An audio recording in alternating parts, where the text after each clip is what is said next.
ایک شخص حضرت حسن بصری رحمۃ اللہ علیہ کے پاس آیا اور بولا کہ حضرت پتہ نہیں کیا بات ہے، لگتا یوں ہے کہ شاید دل سو گئے ہیں، ہمارے دل سو گئے ہیں۔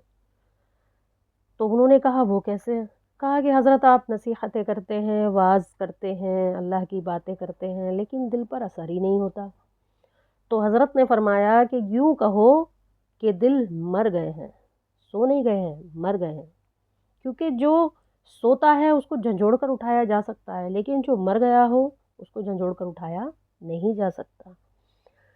جس کے دل پر نبی صلی اللہ علیہ وسلم کی باتیں، اللہ تعالیٰ کی باتیں جو ہمارے نبی نے ہمیں بتائی ہیں، اگر اثر نہیں کرتی، دل اثر قبول نہیں کرتا، تو وہ گویا مرا ہوا ہے، وہ زندہ کہاں ہے؟ یہی تو بات ہے کہ آج کل لوگوں کے پاس ٹائم کہاں ہے اچھی اچھی باتیں سننے کا، اپنے دین کے بارے میں جانکاری لینے کا۔ ہم سے بہتر تو غیر مسلم ہے، کم سے کم اپنے دین پر ان کی ریسرچ ہوتی ہے، انویسٹیگیشن ہوتی ہے، ہماری تو کچھ بھی نہیں ہوتی۔ ہم لوگ تو بس دنیا کے کاموں میں، کھانے میں، پینے میں، گھومنے میں اور فالتو کی خرافاتوں میں لگے ہوئے ہیں۔ ہمارا دل وہیں لگتا ہے، ہمارا دل اللہ اور رسول اللہ صلی اللہ علیہ وسلم کی باتوں میں نہیں لگتا۔ تو اس لیے ہمیں اللہ سے توبہ کرنی چاہیے اور دین کی طرف بڑھنا چاہیے، تاکہ ہمیں اچھی اچھی باتیں سننے کو ملیں۔ اور آج آپ کو ایک اتنا خوبصورت واقعہ بتاتی ہوں کہ آپ کو بہت اچھا لگے گا، اور انشاءاللہ آپ صدقات، خیرات، زکوٰۃ اللہ کی راہ میں خرچ کرنے والے انشاءاللہ بن جائیں گے اگر آپ کوشش کریں گے۔ دیکھیے، میں نے ابھی اس سے پہلے جو دل کے بارے میں بتائی ہے وہ اسی لیے بتائی ہے کیونکہ دل مر گئے ہیں، اللہ کے لیے خرچ کرنے کی چاہت دلوں میں ہے نہیں، بس مال کی محبت بہت زیادہ ہے۔ تو مال سے محبت نہ کریں، یہ چھوٹ جانے والی چیز ہے، اس کو چھوڑ کر آگے بڑھنا ہے، آخرت کی طرف جانا ہے۔ تو آج میں آپ کو ایک گنجے اور ایک کوڑی اور ایک اندھے کا واقعہ سناتی ہوں۔ حضرت ابو ہریرہ رضی اللہ تعالیٰ عنہ بیان کرتے ہیں کہ انہوں نے نبی صلی اللہ علیہ وسلم کو فرماتے ہوئے سنا کہ بنی اسرائیل کی اولادوں میں 3 آدمی تھے، ایک کوڑی تھا، دوسرا گنجا تھا، تیسرا اندھا تھا۔ اللہ نے ان کی آزمائش لینی چاہی، اس لیے ان کے پاس ایک فرشتہ بھیجا۔ سب سے پہلے فرشتہ کوڑی کے پاس آیا اور اس نے اس سے پوچھا، تجھے کون سی چیز سب سے زیادہ پسند ہے؟ اس نے جواب دیا کہ یہ کہ خوبصورت رنگ اور خوبصورت بدن، اور یہ کہ میری یہ بیماری ٹھیک ہو جائے جس کی وجہ سے لوگ مجھ سے گھن کرتے ہیں۔ فرشتے نے اس کے پورے بدن پر ہاتھ پھیرا، پھر اللہ کے حکم سے اس کی وہ گھن کرنے والی بیماری جو لوگوں کو گھن دلاتی تھی ختم ہو گئی۔ پھر فرشتے نے اس سے پوچھا، تجھے سب سے زیادہ کون سا مال پسند ہے؟ اس نے کہا، اونٹ یا شاید گائے۔ تو اس کو 8-10 مہینے کی حاملہ اونٹنی دے دی گئی۔ فرشتے نے اسے دعا دی اور کہا کہ اللہ تجھے اس میں بڑھوتری دے۔ پھر فرشتہ گنجے کے پاس آیا، اس نے اس سے پوچھا، تجھے کون سی چیز سب سے زیادہ پسند ہے؟ اس نے کہا، اچھے بال، اور یہ کہ میرا گنجا پن دور ہو جائے جس کی وجہ سے لوگ مجھے پسند نہیں کرتے۔ فرشتے نے اس کے سر پر ہاتھ پھیرا جس سے اس کا گنجا پن دور ہو گیا اور اسے اللہ کی طرف سے خوبصورت بال ملے۔ فرشتے نے اس سے پوچھا، تو مجھے بتا کہ تجھے سب سے زیادہ کون سا مال پسند ہے؟ اس نے کہا، گائیں۔ تو اس کو ایک حاملہ گائیں دے دی گئی اور دعا دی کہ اللہ اس میں تیرے لیے بڑھوتری کرے۔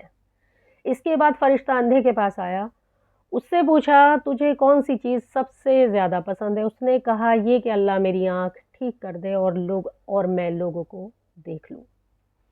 فرشتے نے اس پر ہاتھ پھیرا جس سے اس کی آنکھیں ٹھیک ہو گئی۔ فرشتے نے پوچھا اس سے کہ تجھے کون سا مال سب سے زیادہ پسند ہے؟ اس نے کہا، بکریاں۔ تو اس کو ایک حاملہ بکری دے دی گئی۔ اور اب سب سے پہلے فرشتہ کوڑی کے پاس گیا اپنے اسی روپ میں اور کہا کہ میں غریب آدمی ہوں، سفر کے سارے سامان ختم ہو چکے ہیں، آج میرے پاس اپنے دیش لوٹنے کے لیے کوئی بھی سامان نہیں ہے، میرے لیے اللہ کے اور تیرے سوا کوئی بھی ذریعہ نہیں ہے۔ میں تجھے اسی ہستی کے نام سے جس نے تجھے خوبصورت رنگ اور خوبصورت بدن دیا ہے، مال دیا ہے، ایک اونٹ کا سوال کرتا ہوں جس کی وجہ سے میں اپنی منزل یعنی اپنی ڈیسٹینیشن تک پہنچ جاؤں، اس نے جواب دیا میرے ذمے لوگوں کے لین دین پہلے سے ہی بہت ہیں بھائی۔ یہ سن کر فرشتے نے اس سے کہا دیکھ لے میں تجھے پہچانتا ہوں، کیا تو وہی غریب آدمی نہیں ہے اور تو وہ بیماری جس کو کوڑ کی بیماری تھی، لوگ تجھ سے نفرت کیا کرتے تھے، لوگ تجھ سے گھن کیا کرتے تھے، اور تو بہت غریب تھا، اللہ نے تجھے مال دیا۔ اس نے کہا یہ مال تو میرے باپ دادا سے مجھے ورثے میں ملا ہے۔ فرشتے نے کہا اگر تو جھوٹا ہے تو اللہ تجھے ویسا کا ویسا ہی کر دے جیسے تو پہلے تھا۔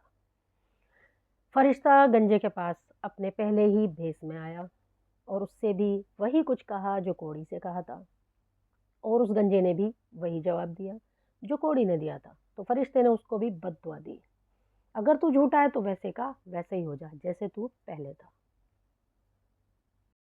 اب تیسرے نمبر پر فرشتہ اندھے کے پاس آیا اور اس سے کہا کہ دیکھو بھائی میں غریب آدمی ہوں، میرے پاس سفر کے سامان ختم ہو چکے ہیں، لہٰذا آج مجھے اپنے دیش میں جانے کے لیے، اپنے جہاں میں رہتا ہوں مطلب اپنی منزل پر جانے کے لیے میرے پاس کچھ بھی نہیں ہے سوائے اللہ کے اور تیری مدد کے۔ تو میں اسی اللہ کے نام پر تجھ سے سوال کرتا ہوں کہ جس نے تیری آنکھیں ٹھیک کر دی، روشنی تجھے دوبارہ لوٹا دی، ایک بکری دے دے، سوال کرتا ہوں تاکہ میں اس کی وجہ سے اپنی منزل تک پہنچ جاؤں۔ اندھے نے کہا بے شک میں اندھا تھا، اللہ نے میری آنکھوں کی روشنی لوٹا دی، تیرے سامنے بکریوں کا جھنڈ ہے، ان میں سے جو چاہے لے لے، جو چاہے چھوڑ دے، اللہ کی قسم آج تو اللہ کے لیے جو لے لے گا اس میں میں تجھ سے جھگڑا نہیں کروں گا۔ یہ سن کر فرشتے نے اس سے کہا کہ اپنا مال اپنے پاس ہی رکھو، بے شک تمہاری آزمائش لی گئی تھی اور تم آزمائش میں کامیاب ہو گئے، اللہ تعالیٰ تم سے خوش ہو گیا، اور تیرے دونوں ساتھی وہ ناکام ہو گئے اور اللہ ان پر ناراض ہو گیا۔ دیکھیے کتنی بات یہ ضروری ہے ہمارے لیے کہ ہمیں اللہ تعالیٰ کی راہ میں کیسے خرچ کرنا چاہیے، کتنا خرچ کرنا چاہیے۔ اللہ تعالیٰ کے لیے جب بھی کوئی خرچ کرے گا اس کے اندر کبھی بھی کوئی کمی نہیں آ سکتی۔ نبی کریم صلی اللہ علیہ وسلم فرماتے ہیں کہ صدقہ کرنے سے مال کم نہیں ہوتا۔ اللہ کی راہ میں آج تو بس جمع کرنا ہے، ارے ہمارا کیا ہوگا، ہم دوسروں کو دے دیں گے تو ہمارا کیا ہوگا۔ آپ کو اتنا دینے کا حکم اللہ نے نہیں دیا کہ آپ خود فقیر بن جائیں، لیکن اتنا دینے کا حکم ضرور دیا ہے تاکہ آپ کا مال بھی بڑھ جائے اور ان غریب لوگوں کا بھی بھلا ہو جائے جو اللہ نے غریب رکھے ہیں کسی مصلحت کے تحت۔ ہر چیز میں مصلحت ہوتی ہے، اللہ کی ہر چیز میں کچھ نہ کچھ مصلحت ہوتی ہے، اور غریبی اگر کسی کو غریب بنایا ہے تو اس میں بھی اللہ کی مرضی ہے، مصلحت ہے، امیر بنایا ہے تو اس میں بھی اللہ کی مرضی ہے، مصلحت ہے۔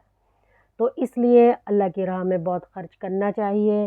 اگر کسی کے اوپر زکوٰۃ ہے تو واجب ہے تو اس کو زکوٰۃ بھی دینی ہوگی، صدقہ خیرات یہ سب کچھ بھی دینا ہوتا ہے، فطر بھی دینا پڑتا ہے، فطرانہ جس کو بولتے ہیں صدقہ فطر، وہ بھی دینا ہوتا ہے جو رمضان میں دیتے ہیں اکثر زیادہ تر لوگ، کچھ لوگ تو بیچ میں بھی نکال دیتے ہیں، بہتر یہی ہے کہ رمضان میں ہی نکلتا ہے وہ، کیونکہ رمضان کی عید سے پہلے اس کو نکالنا ضروری ہے، تو یہ بھی ہوتا ہے۔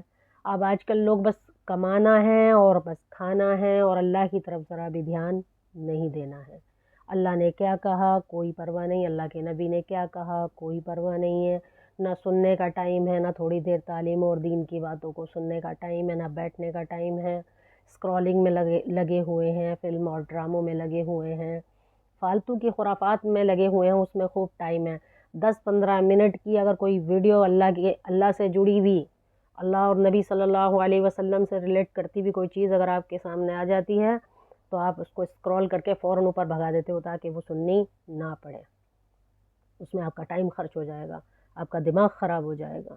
لیکن فالتو کی سب چیزیں آپ کو ریلیکس کرتی ہیں، جبکہ اللہ قرآن میں فرماتے ہیں کہ تمہارے دلوں کا قرار تو میرے ذکر میں ہے، کہاں بھاگ رہے ہو، کہاں جا رہے ہو، تم ذکر کرو گے تم کو دل کا سکون ملے گا۔ یہی وجہ ہے کہ آج کل لوگ خوش ہیں لیکن خوش نہیں ہیں، خوش ہو کر بھی خوش نہیں ہیں، کیونکہ ان کی خوشیاں ختم ہو چکی ہیں۔ وہ دل لگا رہے ہیں اپنی ایسی چیزوں سے جن چیزوں سے دل لگانے کا اللہ نے منع کیا ہے کہ ان سے دل مت لگاؤ۔ وہ دنیا سے دل لگا رہے ہیں، دنیا کے اندر جو چیزیں ہیں ان سے دل لگا رہے ہیں، اور اسی سے بچنا چاہیے۔ تو لہٰذا آج کے بعد انشاءاللہ کوشش کریں گے کہ اللہ کی راہ میں خوب خرچہ کریں، خوب دیں. یعنی اللہ نے آپ کو جتنا دیا تو کیا اللہ بڑھائیں گے نہیں؟ آپ یہ نکال کر تو دیکھیں، پھر دیکھیے گا انشاءاللہ اللہ کی رضا کے خاطر، مگر اللہ کے لیے ایسے دل سے نہیں، دل کی خوشی کے ساتھ، اللہ کی خوشی کے لیے کہ ہاں میں اللہ کے لیے نکالتی ہوں، میں اللہ کے لیے نکالوں گا، تو انشاءاللہ اس سے بہت فائدہ ہوگا. تو یہ بنی اسرائیل کا ایک جو ہے واقعہ تھا جو نبی صلی اللہ علیہ وسلم نے ہمیں پہنچایا ہے اپنے صحابوں کے ذریعے. تو انشاءاللہ ہم عمل کریں گے. السلام علیکم.